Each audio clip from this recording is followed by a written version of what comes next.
Alunos, quem vos fala é o professor Marcelo Lima e o assunto da aula de hoje é a artrologia dos membros superiores, ou seja, estudo das articulações dos membros superiores.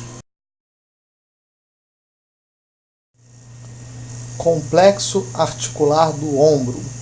Talvez você conheça essa região apenas como ombro, mas na realidade a denominação de ombro não é totalmente adequada, já que para que o movimento aconteça em toda a amplitude, várias articulações são acionadas durante o movimento do que chamamos popularmente de ombro. Para que esse movimento tenha amplitude total, ocorrem mobilidades em 3 articulações, que são as articulações que fazem parte do complexo do ombro. São elas a articulação externo-clavicular, entre o osso externo e a clavícula, a articulação acrômio-clavicular, entre o acrômio da escápula e a clavícula, e a articulação glenomeral, articulação entre a cabeça do úmero e a cavidade glenoide. Vamos entender um pouquinho melhor essas 3 articulações.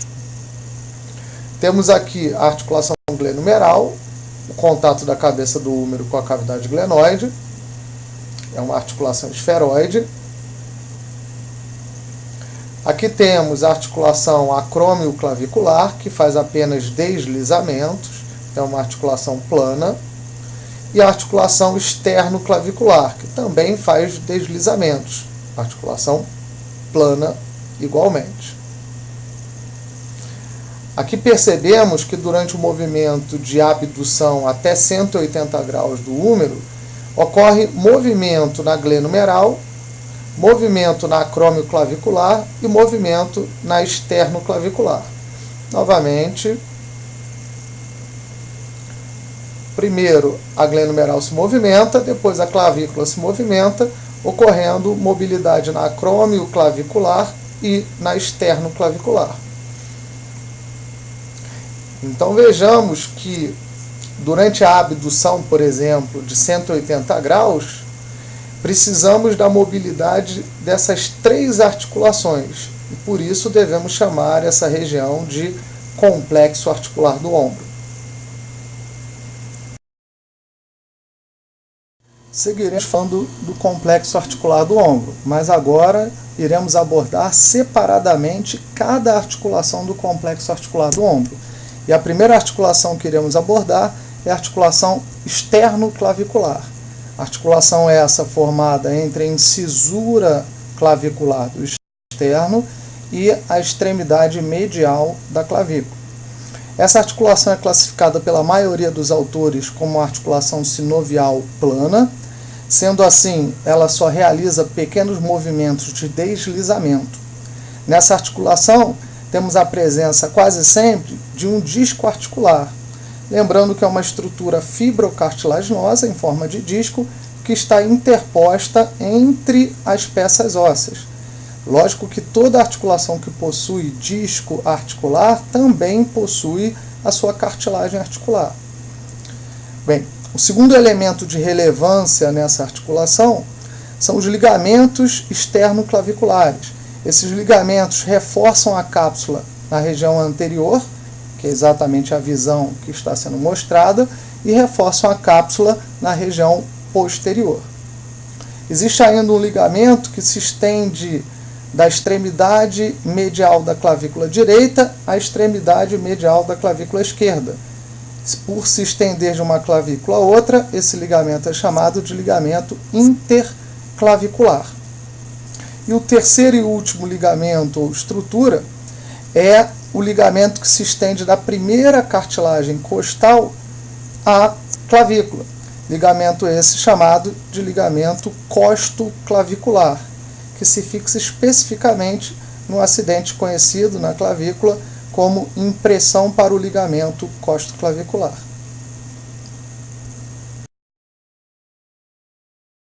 A segunda articulação do complexo articular do ombro que iremos falar é a articulação acrômio-clavicular.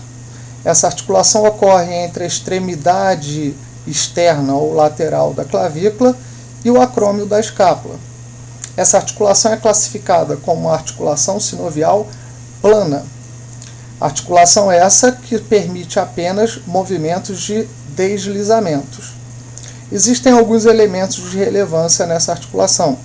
O primeiro elemento de relevância é o ligamento acrômio-clavicular. É um ligamento capsular que reforça a cápsula, principalmente na região mais superior. Existem mais dois ligamentos que possuem a mesma denominação principal e se estendem no processo coracoide à clavícula, que são os ligamentos córacoclaviculares. Então, como o nome sugere, o ligamento ou ligamentos córacoclaviculares saem do processo coracoide e vão à clavícula. O ligamento coracoclavicular que sai do processo coracoide e se fixa no tubérculo conoide, ele é conhecido como ligamento coracoclavicular porção conoide, ou, como alguns autores definem, ligamento conoide. O segundo ligamento que se estende do processo coracoide à clavícula é chamado de ligamento coracoclavicular trapezoide, simplesmente porque se fixa na chamada linha trapezoide da clavícula. Bem, essa articulação, na maioria das vezes, é desprovida de disco articular, mas em 30% dos indivíduos o disco articular pode estar presente. Ou seja, a ausência ou presença desse disco articular é apenas uma variação anatômica e não altera a funcionalidade dessa articulação. A terceira e não menos importante articulação do complexo articular do ombro é chamada de articulação glenomeral. Essa articulação ocorre entre a cabeça do húmero e a cavidade glenoide da escápula. Ela é classificada estruturalmente como uma articulação sinovial e morfologicamente como uma articulação esferoide, já que a cabeça do húmero tem um formato esférico. Funcionalmente, como essa articulação permite os 6 movimentos anatômicos, trabalhando em torno de 3 eixos, ela é classificada como uma articulação triaxial. Bem, essa articulação apresenta diversos elementos de relevância. O primeiro elemento que destaco são os ligamentos glenomerais. Os ligamentos glenomerais são subdivididos em uma porção superior, uma porção média e uma porção inferior. Esses ligamentos reforçam a cápsula na região anterior, que em tese é a região mais frágil dessa articulação. Bem, um segundo elemento de relevância é o lábio glenoidal, ou antigamente chamado de rodete. Esse lábio glenoidal é uma estrutura fibrocartilaginosa que se fixa no rebordo da cavidade glenoide. A função desse lábio é aumentar a área de contato articular, melhorando assim a congruência entre a cabeça do húmero e a cavidade glenoide. Então, o rodete, ou lábio glenoidal, ele melhora dessa forma a estabilidade da articulação glenomeral. Existem nessa articulação 2 bursas de relevância. A bursa subacromial, que está localizada abaixo do acrômio, e a bursa subdeltoidea, que está localizada abaixo desse músculo chamado de músculo deltoide. É importante ressaltar que essas 2 bursas são interligadas. Então, o mesmo líquido sinovial que circula dentro da bursa subdeltoidea circula dentro da bursa subacromial. Bem, existe um ligamento anexo, chamado de ligamento transverso do húmero, que é responsável pela manutenção da porção longa do bíceps, ou melhor, do seu tendão, dentro do sulco intertubercular. O tendão da porção longa do bíceps passa pelo sulco intertubercular e se fixa no que a gente chama de tubérculo supraglenoidal, e o que mantém esse tendão dentro do sulco intertubercular é o ligamento transverso do húmero. Esse ligamento entra em contato também com uma sexta estrutura que envolve o tendão da porção longa, que é uma bainha tendínea. Para quem não lembra do que é uma bainha tendínea, é uma membrana sinovial que envolve alguns tendões, especialmente na mão e no pé, elas são muito presentes, mas fora da mão e do pé, um local de destaque da presença dessas bainhas tendíneas está exatamente no ombro, envolvendo ali o tendão da porção longa do bíceps. O objetivo é simplesmente minimizar o atrito do tendão da porção longa do bíceps com o osso e, consequentemente, com o ligamento transverso do húmero. O último elemento, que também é um anexo, é o ligamento coraco-acromial. Como o próprio nome está dizendo, o ligamento coraco-acromial sai do processo coracoide e se estende ao acrômio. Ele não está diretamente ligado à articulação glenomeral. Na realidade, ele não está diretamente ligado a nenhuma articulação, já que ele sai de um acidente da escápula, o processo coracoide, e vai para um acidente também da escápula, que é o acrômio. Então, esse ligamento não tem função estabilizadora articular. Ele serve apenas para conter as estruturas que passam abaixo dele.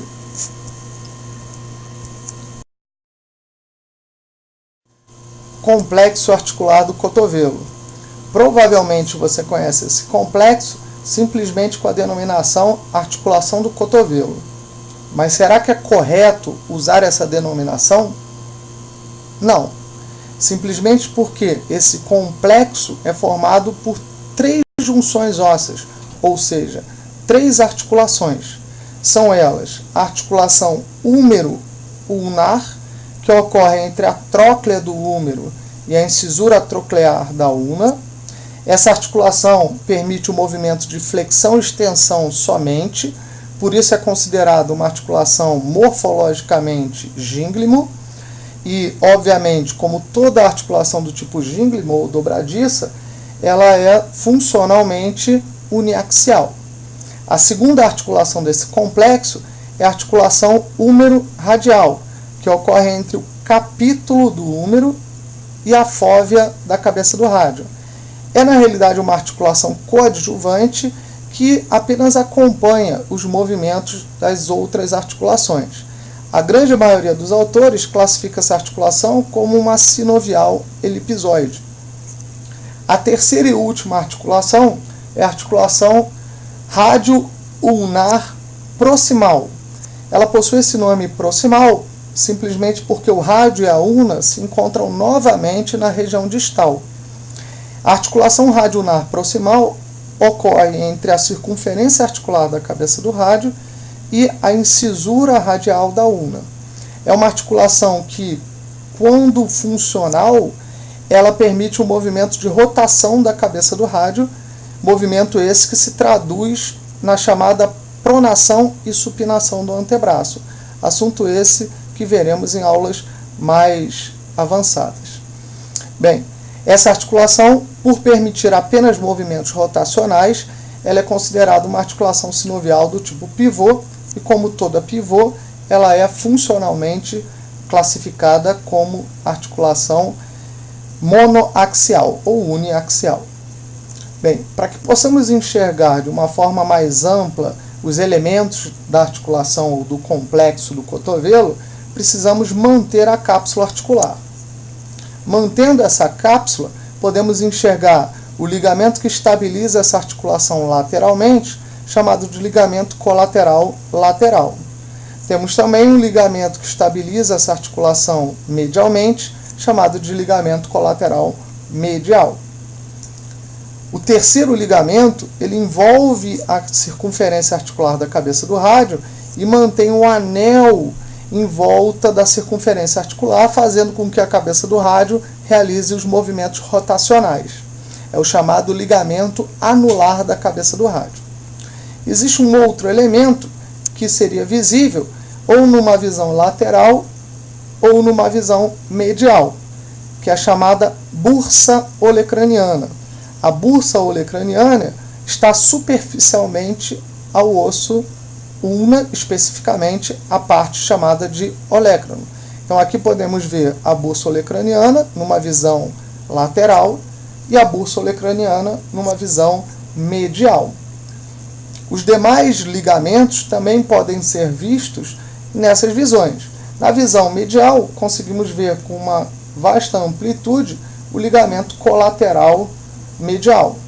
E na visão lateral, conseguimos ver claramente o ligamento colateral lateral e o ligamento anular da cabeça do rádio. Como vimos anteriormente, o complexo articular do cotovelo é formado por 3 articulações. articulação húmero-ulnar, articulação húmero-radial e articulação rádio-ulnar proximal. O movimento de flexão e extensão ocorre na articulação húmero-ulnar.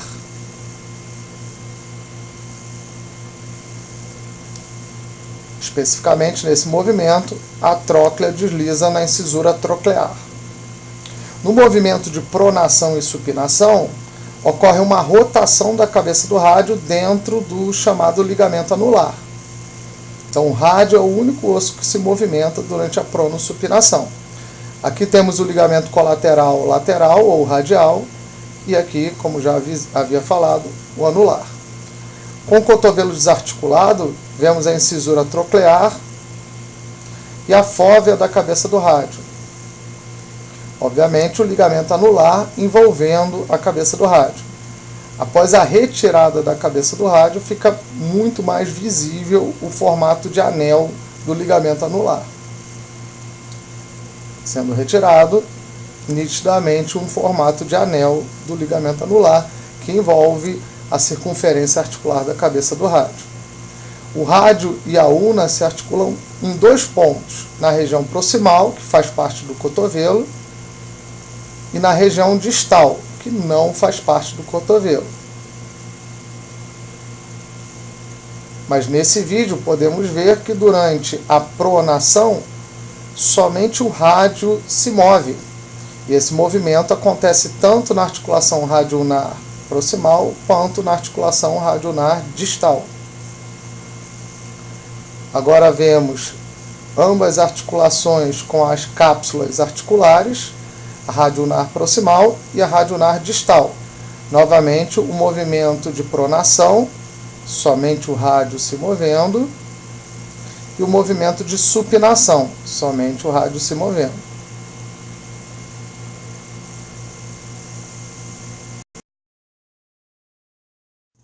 Articulação rádio-ulnar distal. Essa articulação é formada entre a cabeça da ulna e a incisura ulnar do rádio. É uma articulação do tipo sinovial, do ponto de vista estrutural, e do ponto de vista morfológico, é uma articulação do tipo pivô ou trocoide. Como toda articulação pivô ou trocoide, ocorrem apenas movimentos rotacionais em torno da cabeça da ulna. Sendo assim, essa articulação é classificada do ponto de vista funcional como uma articulação uniaxial ou monoaxial, trabalhando em torno do eixo longitudinal, permitindo movimentos rotacionais que, neste caso especificamente, se traduzem por movimentos especiais chamados de pronação e supinação do antebraço.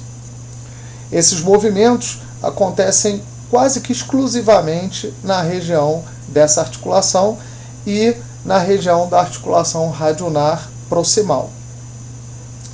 São três elementos que compreendem essa articulação. Dentre esses três elementos se destacam dois ligamentos capsulares que reforçam a cápsula na sua região posterior e reforçam a cápsula na sua região anterior. Na região posterior, conseguimos ver nessa imagem o ligamento rádio-ulnar dorsal, pois a imagem se trata de uma visão dorsal da região dessa articulação. O ligamento rádio-ulnar palmar é o espelho do ligamento rádio-ulnar dorsal, obviamente numa visão anterior ou numa visão palmar. Um terceiro elemento visível nessa articulação, que na realidade é um elemento extraarticular, é o disco triangular. O disco triangular é uma estrutura fibrocartilaginosa em formato triangular que está interposto entre a cabeça da ulna e os ossos do carpo. Lembrando que não existe uma articulação entre a cabeça da ulna e os ossos do carpo, pois os ossos do carpo se articulam única e exclusivamente com o rádio e não com a ulna.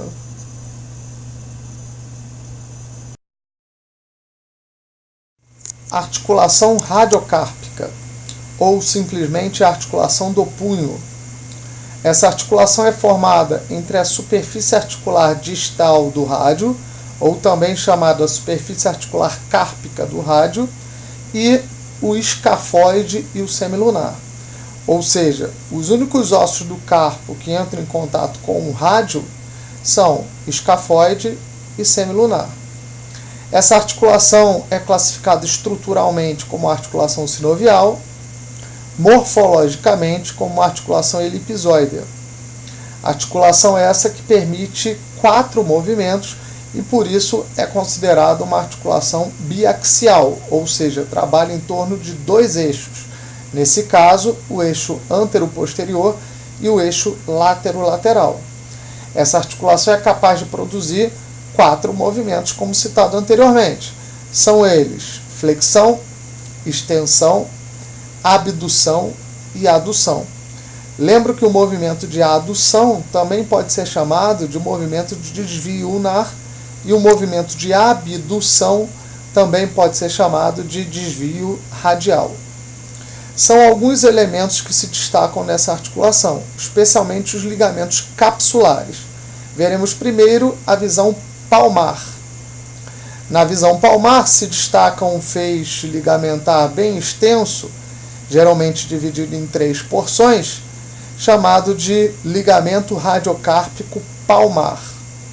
Também temos um ligamento que se estende da ulna aos ossos do carpo, que apesar de não existir articulação entre a ulna e os ossos do carpo, existe um ligamento chamado de ligamento ulnocárpico palmar.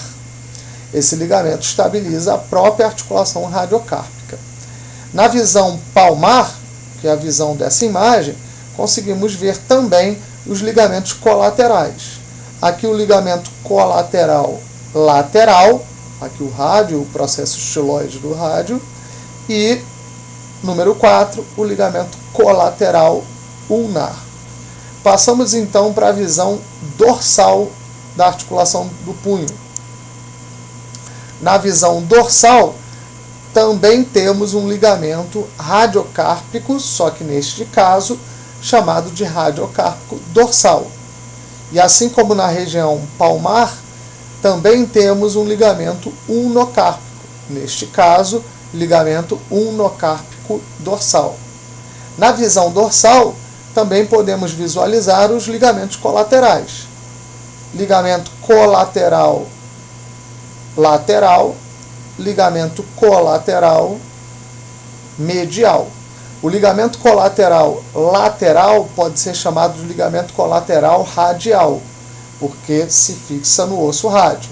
E o ligamento colateral medial pode ser chamado de ligamento colateral ulnar.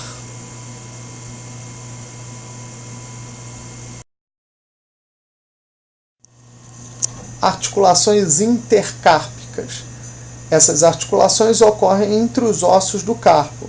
São diversas áreas articulares e, de maneira geral, essas articulações são classificadas como articulações sinoviais planas, ou seja, do ponto de vista estrutural, ela é uma sinovial, do ponto de vista morfológico, é uma articulação plana.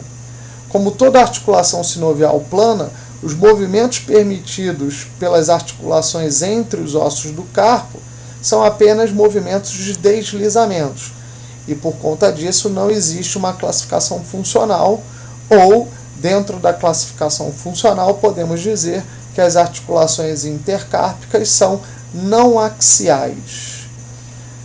Encontramos alguns elementos nessa articulação. De maneira geral, os ligamentos que unem os ossos do carpo podem ser chamados genericamente de ligamentos intercárpicos. Caso a visão a ser estudada seja a região palmar, como é o exemplo da imagem, devemos chamar de ligamentos intercárpicos palmares. Caso a visão seja a região dorsal, devemos chamar de ligamentos intercárpicos dorsais. Sobre a articulação do punho e a articulação intercárpica. Temos a fileira proximal dos ossos do carpo, o escafoide, o semilunar, piramidal e o pisiforme, mas somente o escafoide e o semilunar entram em contato com o rádio. Na fileira distal temos o trapézio, o trapezoide, o captato e o amato. eles se articulam entre si. E encaixando na fileira distal, temos as bases dos metacarpos. Primeiro a base do primeiro metacarpo e depois a base dos demais metacarpos. As articulações intercárpicas se formaram aqui. Produzem apenas pequenos deslizamentos. São articulações sinoviais planas. Já o punho consegue produzir flexão e extensão, por exemplo. É uma articulação elipsoide. De novo, as intercárpicas e novamente o punho produzindo abdução e adução. Sendo assim, o punho produz 4 movimentos: flexão, extensão, abdução e adução. Nesse slide falaremos de 2 articulações, da articulação carpo-metacárpica e da articulação intermetacárpica. Começaremos pela articulação carpo-metacárpica. A articulação carpo-metacárpica ocorre entre os ossos do carpo, especificamente entre a fileira distal dos ossos do carpo e a base dos metacarpos, exatamente onde o apontador a laser está sinalizando. Então temos aqui a fileira distal dos ossos do carpo, trapézio, trapezoide, captato e amato, e aqui a base dos metacarpos. Então a articulação entre os ossos do carpo e a base dos metacarpos chamamos de articulação carpo-metacárpica. Quase todas as articulações carpo-metacárpicas, quando eu digo quase todas, estou considerando a segunda articulação carpo-metacárpica, a terceira, a quarta e a quinta, elas são classificadas estruturalmente como sinoviais e morfologicamente como plana. As articulações sinoviais planas são sempre não axiais, ou seja, não possuem classificações funcionais. Porém, a primeira articulação carpo-metacárpica, também chamada de articulação trapézio-metacarpiana, porque acontece entre o osso trapézio e o primeiro metacarpo, esta articulação não é uma articulação sinovial plana. É um dos únicos exemplos de articulações sinoviais do tipo selar. As articulações selares possuem uma característica morfológica semelhante a uma sela, como se fosse uma sela de um cavalo, e por isso produzem mais movimentos que as articulações planas. Sendo assim, a articulação carpo-metacárpica do primeiro dedo, ou carpo-metacárpica do polegar, é classificada estruturalmente como sinovial e morfologicamente como selar. Assim como toda articulação selar, funcionalmente ela é uma articulação biaxial, porque produz 4 movimentos. A outra articulação que iremos falar nesse slide é a articulação intermetacárpica. Algumas pessoas não sabem, mas as bases dos metacarpos se articulam entre si, com exceção da base do primeiro com a base do segundo. Mas os demais dedos, segundo com terceiro, terceiro com quarto e quarto com quinto metacarpo, as bases se articulam, como podemos ver aqui nessa imagem. Essas articulações entre as bases dos metacarpos são chamadas de articulações intermetacárpicas. São todas articulações sinoviais planas, permitem apenas movimentos de deslizamentos. Os elementos presentes nas 2 articulações serão falados em conjunto. Na visão palmar, podemos ver um ligamento capsular que se estende da fileira distal dos ossos do carpo até a base dos metacarpos. E por isso esse ligamento leva o nome da própria articulação. São os ligamentos carpo-metacárpicos. Como a visão é palmar, usamos a expressão ligamento carpo-metacárpico palmar. Nessa visão palmar também podemos ver os ligamentos que unem as bases dos metacarpos. Esses ligamentos também são capsulares e são chamados de ligamentos metacárpicos. Como nessa imagem a visão é palmar, aqui encontramos os ligamentos metacárpicos palmares. Na visão dorsal, temos os mesmos ligamentos, mas com um sobrenome diferente.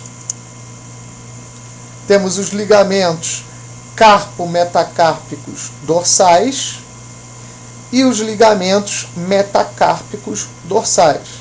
Então, todos os ligamentos dessas duas articulações que são visíveis dorsalmente são visíveis palmarmente, ou seja, anteriormente.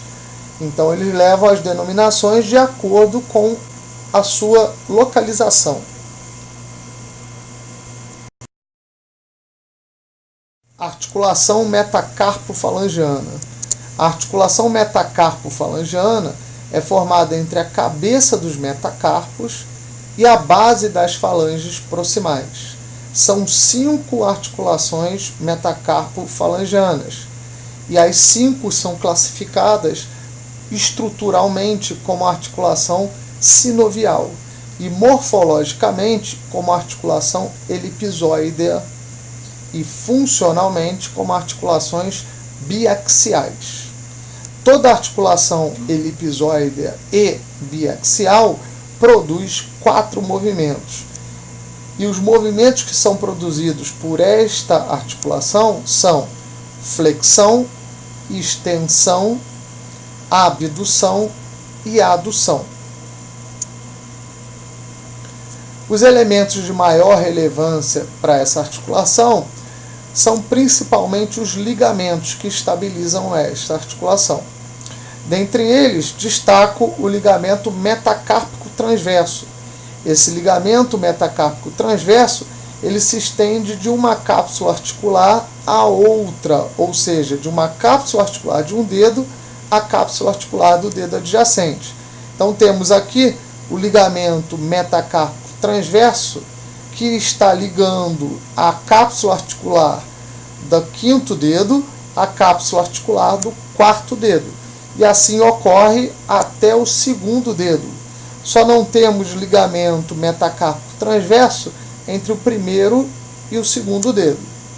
Além dos ligamentos metacárpicos transversos, todas as articulações metacarpo-falangianas possuem ligamentos colaterais.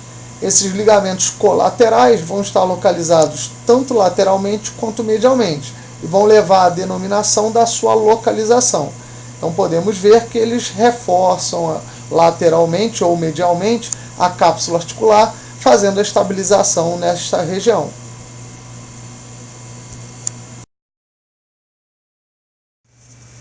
Revisão sobre a articulação metacarpo-falangiana. Essa articulação ocorre entre a cabeça do metacarpo e a base das falanges proximais. Permite a flexão, extensão, a abdução com os dedos unidos e a adução e adução com os dedos separados. A articulação com a cápsula fechada, agora com a cápsula aberta, apenas com os ligamentos colaterais. Movimento de flexão, extensão, abdução e adução.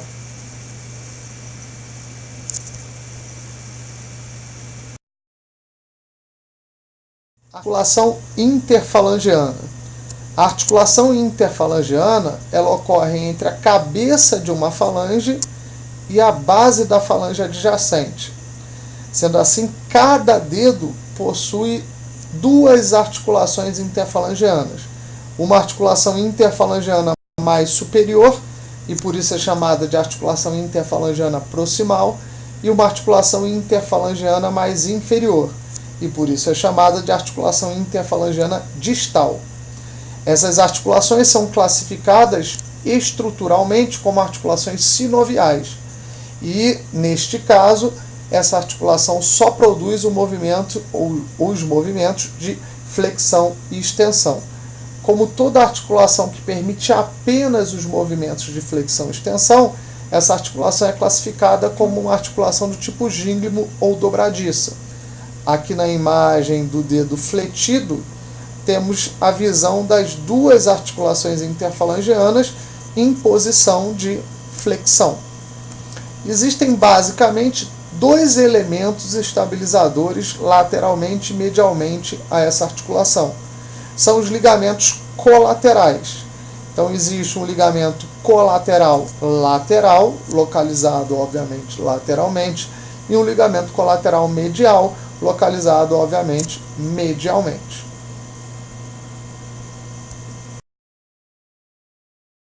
Articulação interfalangiana. São duas, uma interfalangiana proximal e outra interfalangiana distal. Permite o movimento de flexão e extensão, como toda articulação do tipo gínglimo.